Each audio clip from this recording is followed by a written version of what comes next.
això és un altre nyap. Que la paraula nyap al diccionari és una cosa que està mal feta. I això serà un altre nyap que tindrem que afegir a el que ha passat a la plaça Santana amb el paviment, a el que ha passat en el Camí Ral amb el paviment, doncs és un altre nyap. És una cosa que està mal executada, que es podia haver preveure. Li avanço també, ara que he parlat una mica del Camí Ral, l'altre dia vaig estar una estoneta allà feien l'obra i li anuncio que si la reparació l'altra vegada va durar 6 mesos, aquesta durarà 9 mesos. Aguantarà una mica més perquè el posar morter, però d'aquí 9 mesos, un any, trec la bola de vidre, tornarem a estar igual.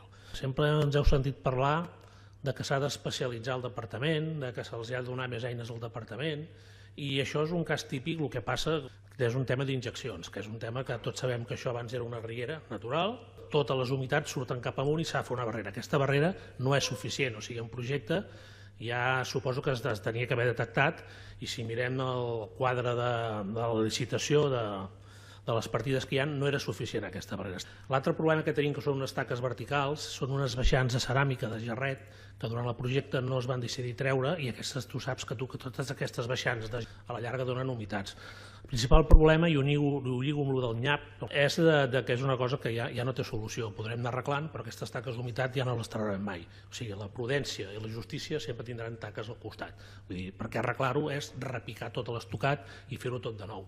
Sap greu, perquè si ens hem gastat quasi 1 milió d'euros arreglant aquesta façana, que ara ens trobem amb això.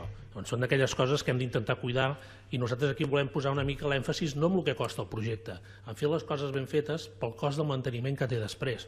Perquè si comencem a mirar tot el que ens costa arreglar, mantenir la plaça Santana, que no es torni a aixecar, tot el que ens costarà el Camí Ral, tot el que ens costarà la façana de l'Ajuntament, això són molts diners. Llavors això és un tema que tindríem que posar una mica més de cura i més estar a sobre amb el departament.